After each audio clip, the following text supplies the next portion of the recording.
I don't know what to tell. You're listening to Prosper in the Kingdom, the podcast where faith meets practical strategies to help you become healthy, wealthy, and wise. Join hosts Jon Cleaver and Wendy Lee as they share insights to equip you in your journey toward abundance, spiritually, financially, and beyond. Just a reminder, every situation is unique. The content of this podcast is for educational purposes only and should not be taken as specific financial or medical advice.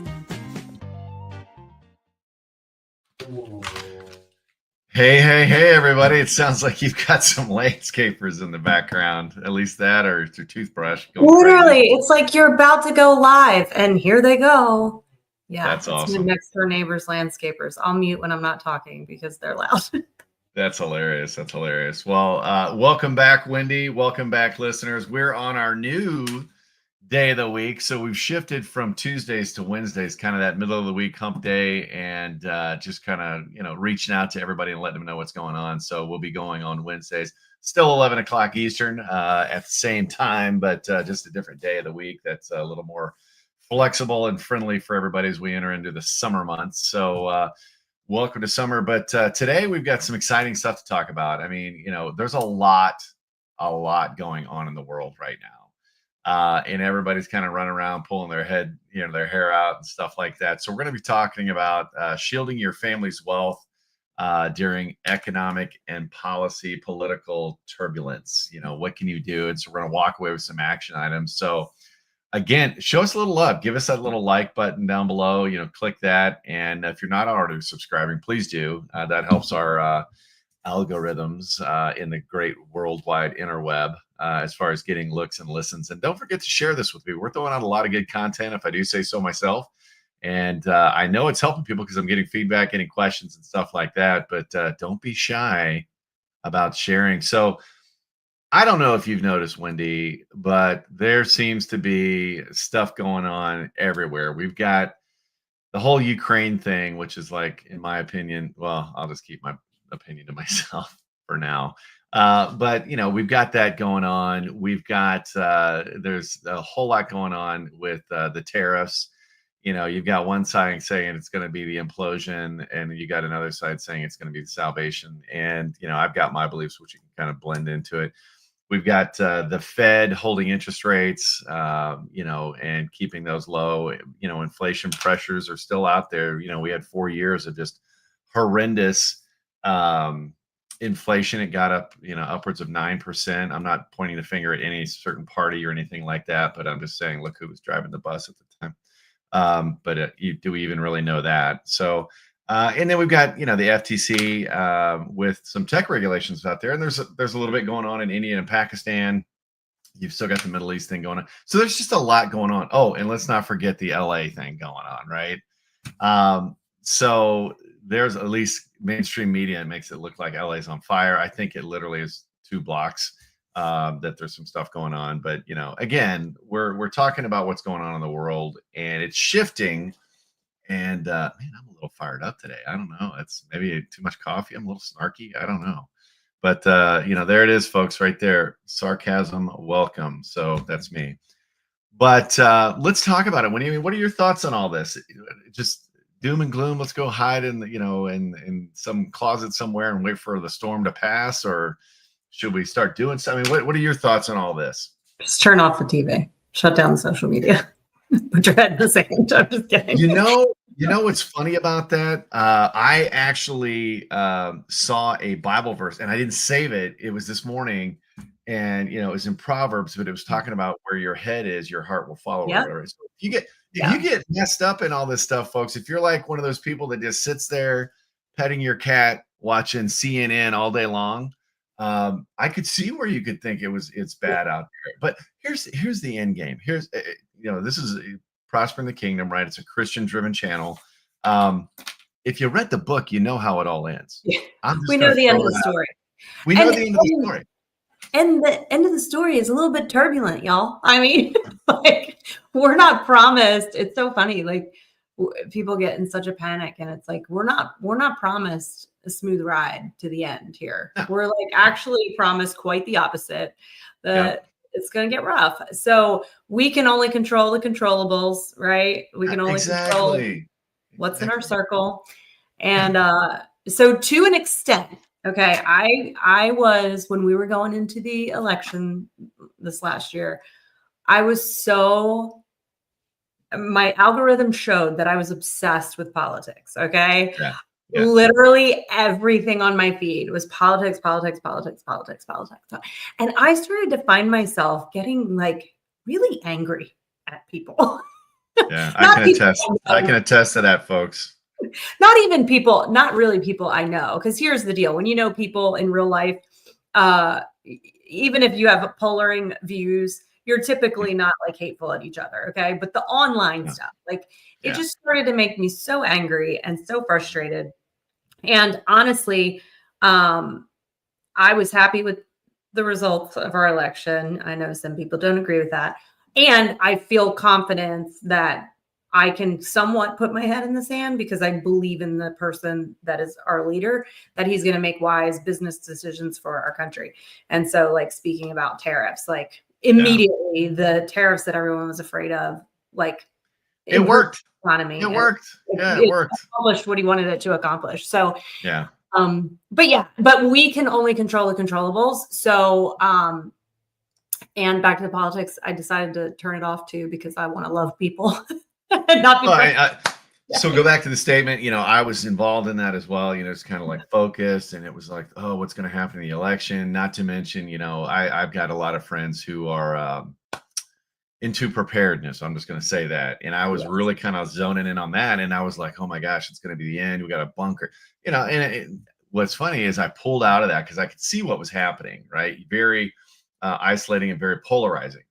And, I'm like, that is not who I want to be. And so what did I do? I started diving into another book and it's the Bible. And so all of a sudden it's like your whole perspective changes. It's not overnight, but it's like, love everybody. I love everybody. I don't care, who you're voting for, who you're kissing, whatever. That's between you and your creator. Okay. My job is to help people. But the small and short of it is the world is shifting. So you kind of need to know, when those economy shifts happen, we had high inflation. People couldn't buy eggs, things like that. Prices are starting to soften now. I'm excited about gas prices. I couldn't believe it.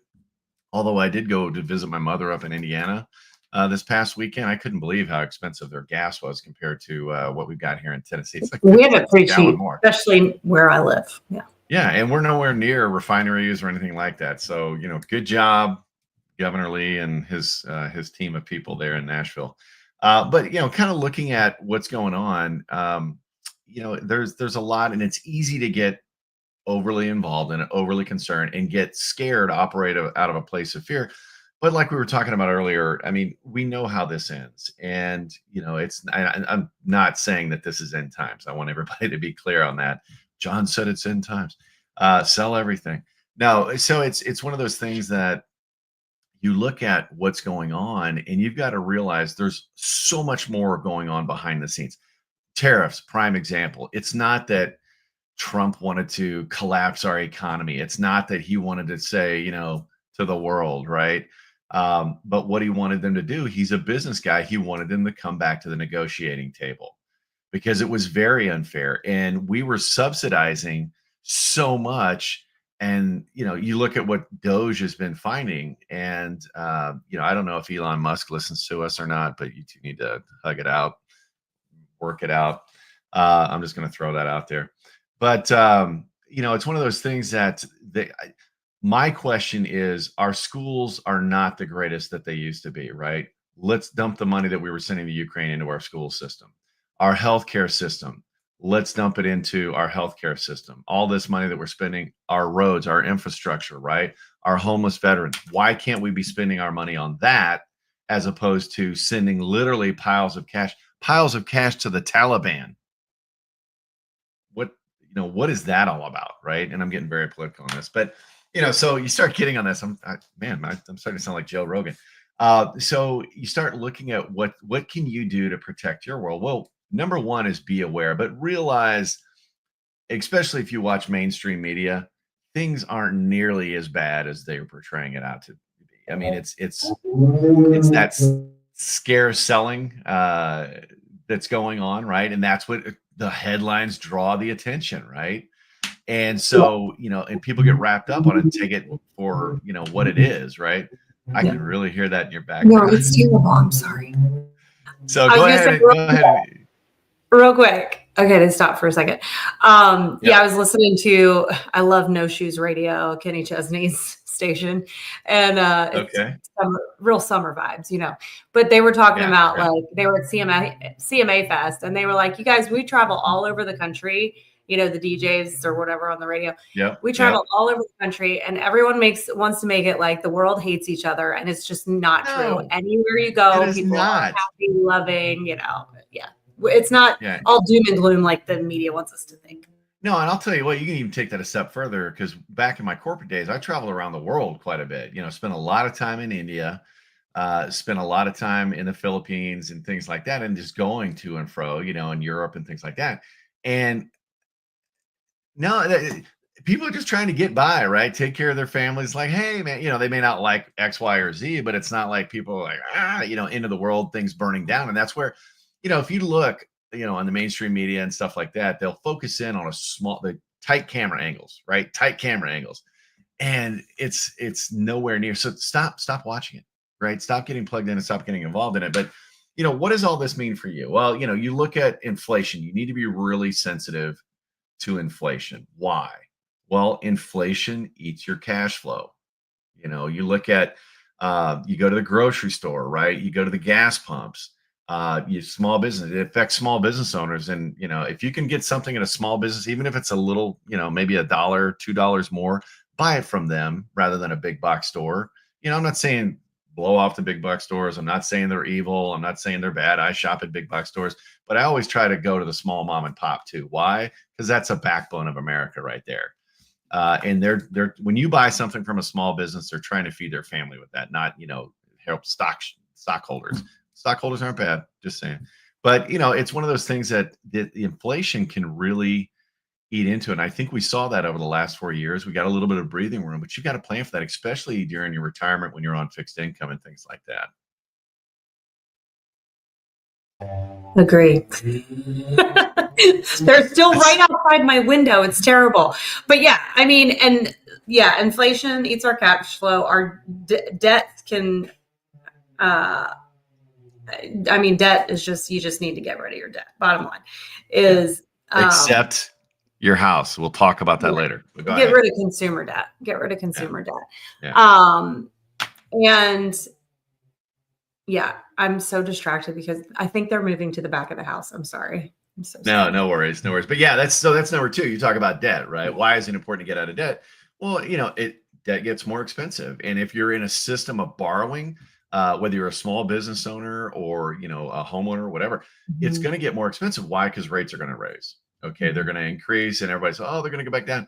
And I want to talk to the Gen Z and, millennial group right now that, they thought that 2% mortgage rates were the norm. It wasn't. That was a freak, right? That was crazy. 7%, 6%, even 8%. That's kind of the usual that we've had over the last, umpteen years. But we had a nice period there where interest rates were down to 2 or 3. And that's not to say they can't be there again.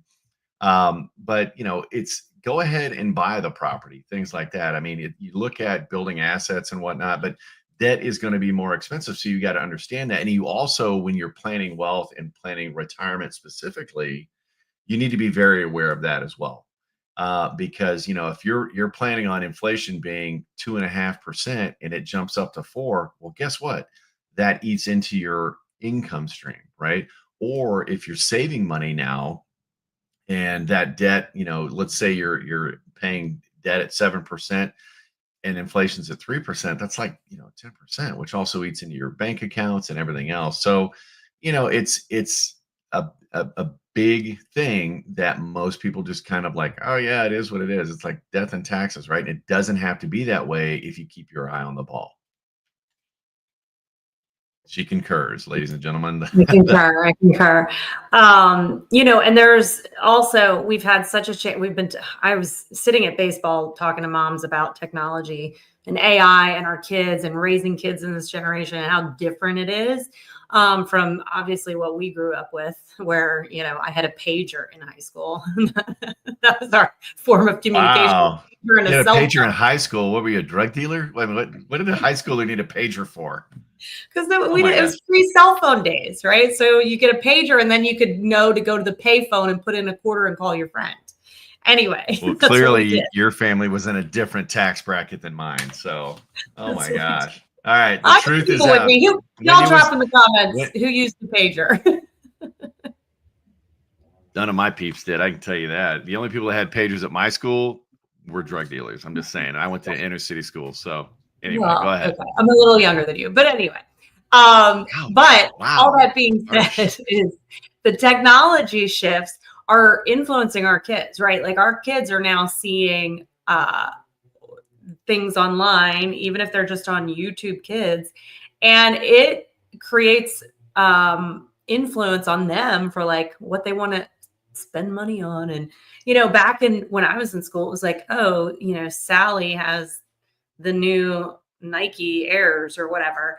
I want to be cool like Sally. Now it's like the whole influence of online and ads popping up in front of your kids and all that too, which is, we have to take note of that and keep our kids grounded because you do. I mean, and it's not just the pervos out there, getting on the different games and stuff like that, but even, a lot of these smartphone games and whatnot. Mm-hmm. Here's the thing. And it's kind of a rule of thumbs, folks. I mean, if that game is free or that app is free or whatever like that, they're still selling a product, but the product is you, right? They're selling your data, your information. And so many people, they click that authorization or privacy agreement or whatever, and they don't realize all the data it's collecting, and it's collecting a lot, which I'm not saying that's, they're going to use it for vile purposes, but you become a product that they sell on a list with millions of others, right?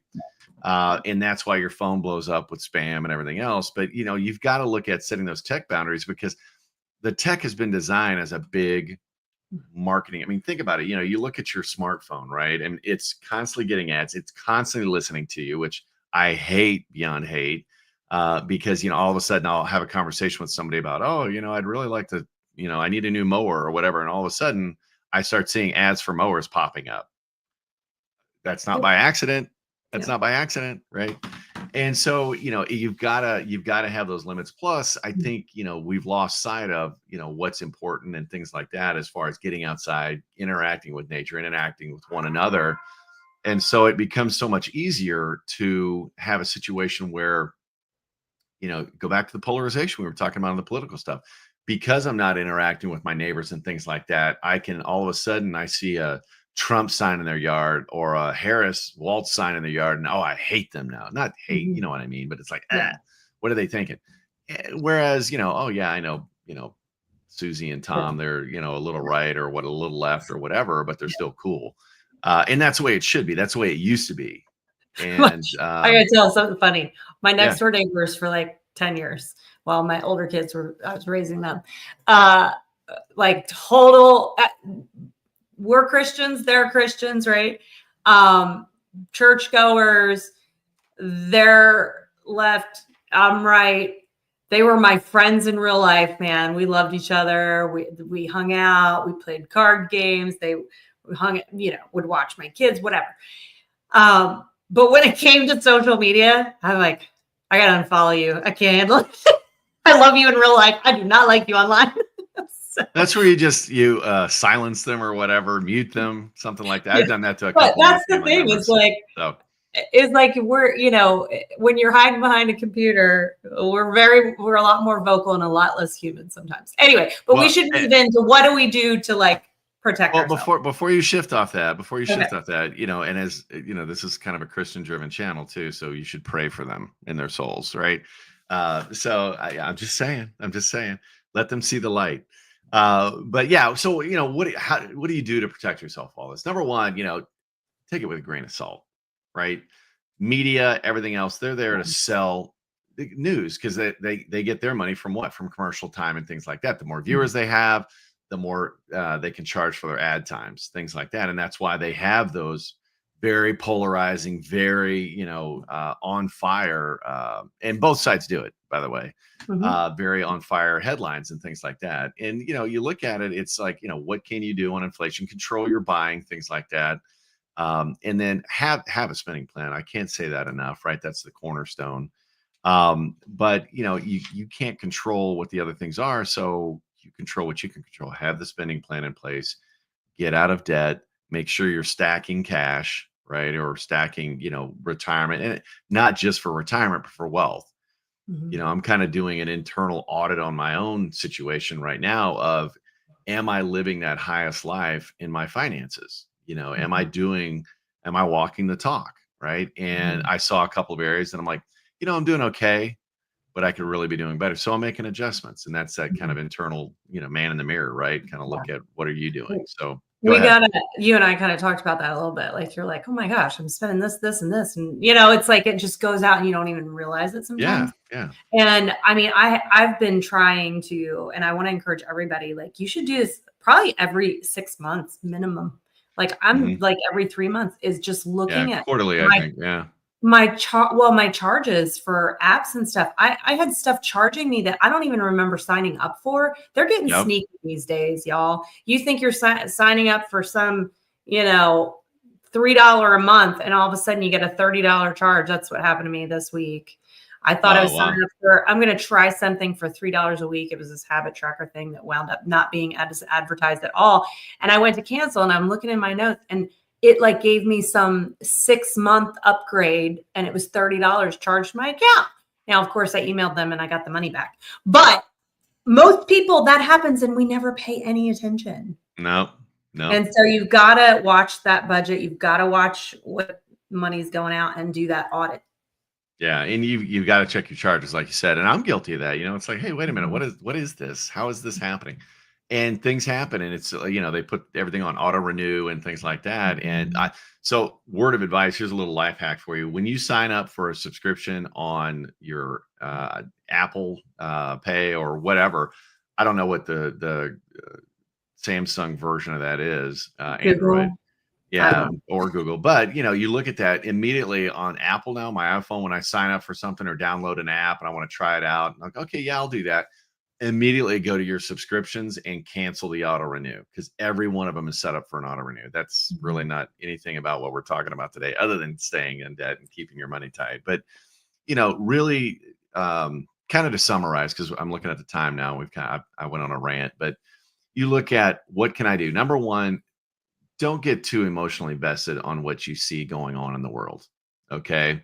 If you find yourself getting frustrated, if you find yourself getting angry, stop, recalibrate your mind, close your eyes, say a little prayer, and remember what the big picture is, right? And number two, control what you can control. Turn the rest over to God. Okay. You can't control anything that's going on in Ukraine. You can't control anything that's going on with the tariffs or anything like that. So don't worry about it. God will work it out, right? Yep. God will work it out. And, lastly, going to the boundaries, set boundaries for your families. And talk to them about, what's going on with the tech things and stuff like that. Because your kids, you're an adult if you're listening to this, more than likely. So, you've got that filter, that adult, you've had life experience, things like that. Your kids haven't. Right. Okay. So they may be taking all this stuff that they're seeing on their phone, because they're getting it too. They may not understand that, oh, this is, taken out of context, or this is this and this. And that's going to create an entirely next level generation of extreme polarization. And that's not the world we want to create. For those listeners out there, Christian, we're all brothers and sisters in Christ. I don't care who you vote for. Right. And I don't care what your political views are. And we're all going through this together. So we want to remind ourselves of that and realize, okay, even my own siblings, I don't agree with everything that they do, right? But I still love them to death. Yeah. And focus on that. So that's really what I've got, I don't know if you got some stuff to add to close this out, Wendy. Yeah, you can control your mindset. You can control your money. I think some people think they can't control their money. Oh, you can. And it's easier than you think. Money, right? And you can control your own mission and heart and vision. And what you're moving towards. And if you align those things with the word of God, align those things, understand that God, like you said, God is in control. There are no surprises with him.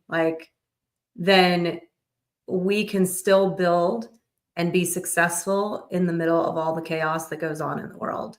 A calm in the storm. Yes. And we can still love our families, train them up. I got a little 8-year-old girl, and I keep thinking, what's the world going to be like when she's older, and how can she become a force for good in it? Mm-hmm. Right. And how can I influence that? So exactly. Does she have a pager? She does not have a pager. She does have an iPad. And there you go. All right. Everybody, thanks again for joining us. Hopefully this new time slot works out for you. If not, don't be afraid to catch us. You can catch all of our past episodes, on our YouTube channel, or we're on the different podcast platforms as well. So you can, if you can't watch us, you can listen to us. And follow us on social media. Help us out, man. Show us a little love. We're on Instagram. We're on Facebook, Prosper in the Kingdom. And, hopefully this has been some good information for you. Remember, you know how the story ends. You know what side of the equation you're on, and don't get caught up in the little stuff, and just keep praying it forward. And everybody have a fantastic, fantastic day. We got Father's Day coming up. Don't forget to show Dad some love, and Grandpa's too. And Wendy, what? My birthday's tomorrow. Oh, your birthday's tomorrow. That's right. I'm sorry. I was talking about the big picture. My apologies. So yeah, it's exciting. Wendy's turning 50 tomorrow, so we're all happy. I'm just kidding. She's not turning 50. But anyway, everybody have a great week, and we'll catch you all next Wednesday with Prosper in the Kingdom. Bye, everybody. Bye. Thanks for tuning in to Prosper in the Kingdom. If this episode added value to your day, be sure to like and subscribe. And don't forget to share it with someone who could use the encouragement. For more resources, head to prosperinthekingdom.com. Let's continue building lives of purpose and abundance, one step at a time.